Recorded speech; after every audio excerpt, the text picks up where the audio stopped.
So the fact that credit card debt is skyrocketing as savings rates are plunging, this is very problematic for the economy. It shows that Americans are struggling to make ends meet. Not only do they have multiple jobs, you have moonlighting surging as people are taking second and third jobs, but even that's not enough. Even with multiple paychecks, they still can't pay the bills, so they are resorting to credit cards. But another important fact that nobody is talking about when it comes to credit is that credit is expanding, particularly consumer credit. It is growing at a near record pace. Peter Schiff, the prominent investor and financial commentator, recently warned Americans of a concerning and growing problem: credit card debt. He made his remarks in a recent interview, noting that credit card debt is reaching a tipping point, with total debt now exceeding $1 trillion. According to a January post by Yahoo Finance, most Americans have some credit card debt, with a survey result showing that 14 million American households have over $10,000 credit card debt. Based on Peter Schiff's speech, this problem is expected to worsen as the economic downturn continues. However, critics say the only way to adequately address such debt is to stop using credit cards and start budgeting more responsibly. Schiff comments come at a critical time, as more and more Americans are turning to credit cards to make ends meet in an uncertain economic climate. It is clear that Peter Schiff is calling for a dramatic change in the way that Americans approach their finances, and his advice could not come at a more important time. Welcome back to our channel. In this video, we will look at Peter Schiff's warnings and discuss the current state of credit card debt in the United States. Please watch, like, and share this video. Also, drop your comments and thoughts below. Remember to like and subscribe to the channel for more related content similar to this. We begin with a short clip of Peter Schiff. World equity markets continue their early year strength. The Dow Jones up again today. The index is now up 1.7% so far in 2023. It's bringing up the rear of the major indexes. The S&P 500 doing a bit better, up 2.1%, and the NASDAQ is up 2.5%. The leader is the Russell 2000, which is up 3.5% on the year. Now, one of the reasons that you're seeing more strength in the S&P than in the Dow is we have gotten a bid in some of the beaten down stocks, but the fact that those types of stocks are the ones that are leading the rally, basically the most overvalued, heavily shorted names are the ones that are rallying.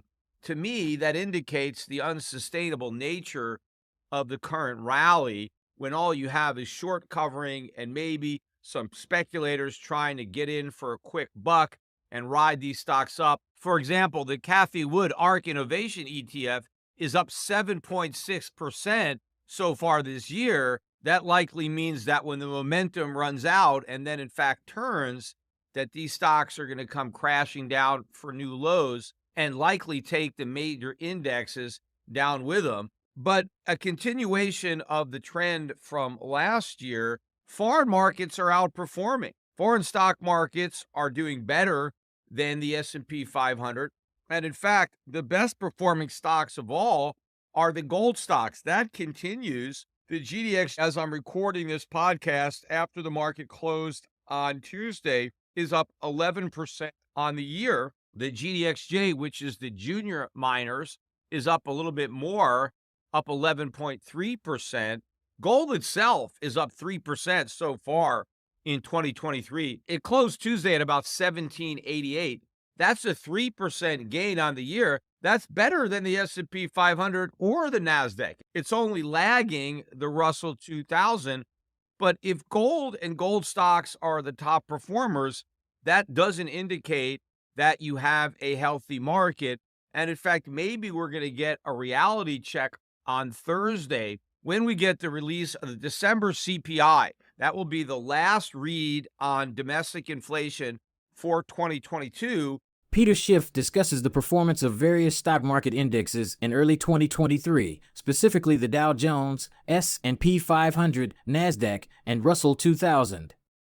Schiff notes that the S&P 500 is performing better than the Dow Jones, but the Russell 2000 is performing the best of all at 3.5% growth so far in 2023. Schiff also points out that the current rally seems to be driven by short covering and speculation, with many overvalued and heavily shorted stocks leading the rally. He then suggests that this is an unsustainable trend and that when the momentum runs out, these stocks will likely crash and take the major indexes down with them.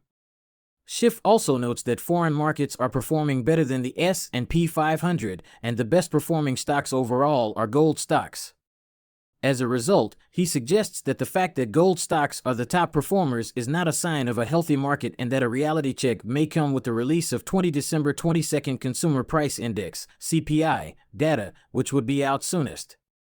From Schiff's statement, it is obvious he seems to have a bearish outlook on the current state of the markets. Listen to these carefully.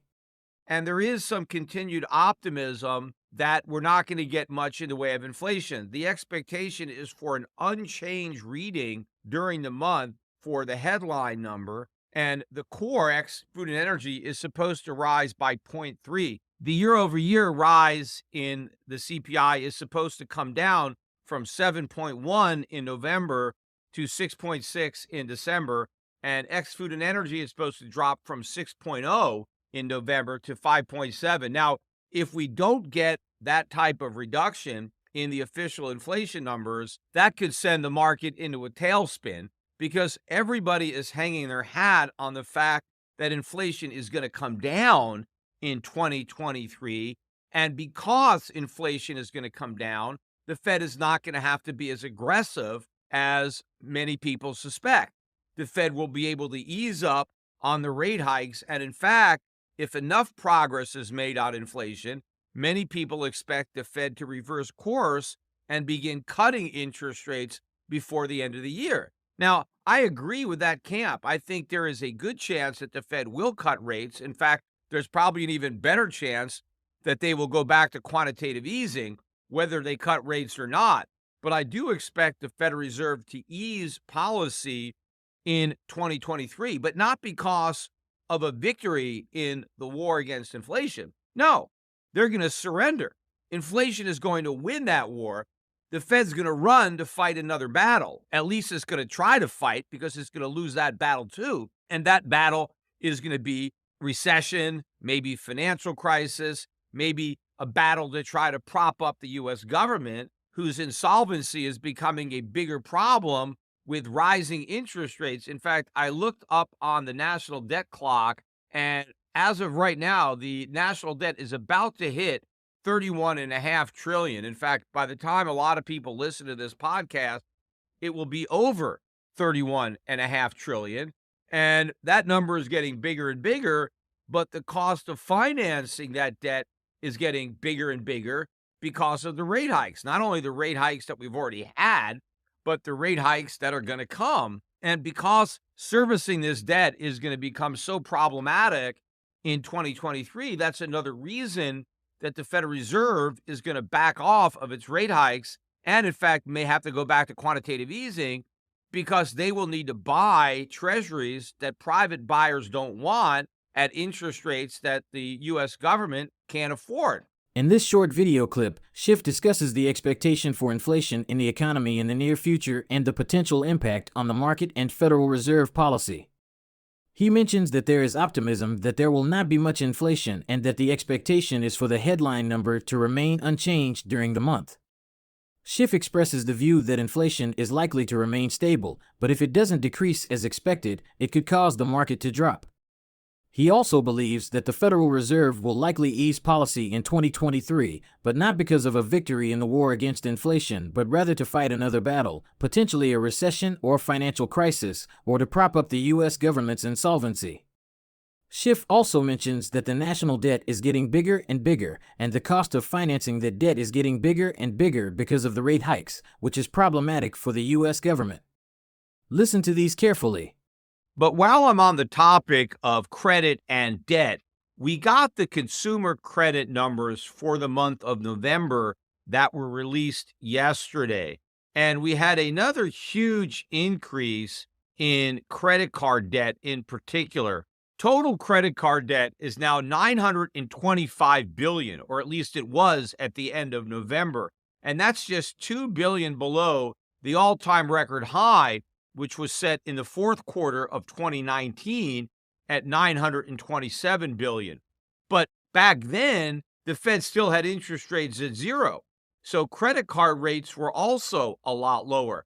As of the end of November, they hit an all-time record high. The average credit card interest rate is now 19.6%. That's the average.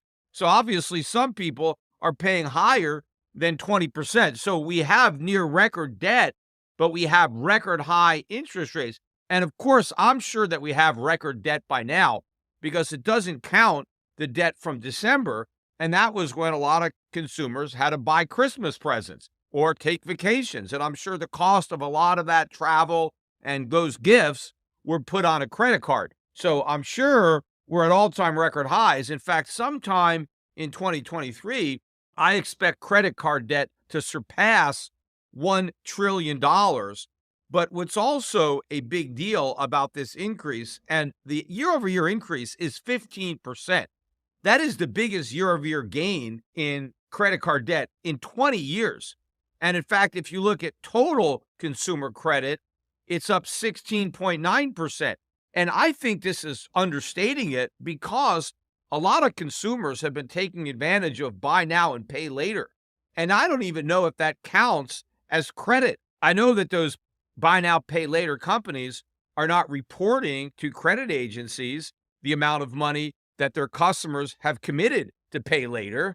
And in fact, if it wasn't for the proliferation of all these buy now and pay later companies, I'm sure credit card debt would already be a lot higher because a lot of the merchandise that was purchased using that gimmick would have been put on a credit card. And the irony of it is most of these buy now, pay later companies, when it comes time to paying later, you end up paying on your credit card. So all these buy now, pay later companies, when it's time for the consumer to pay, all those charges are going to end up on credit cards. There's just a delay between the time the consumer buys something and when the amount that he owes shows up on his credit card. Because everybody who is forced to put something on a credit card because they can't afford it, whatever the price is, they're paying that plus 20% per year. So if you carry that balance for many years, think about that. After 4 or 5 years or so, you practically doubled the price that you paid because of all the interest that you've paid along the way.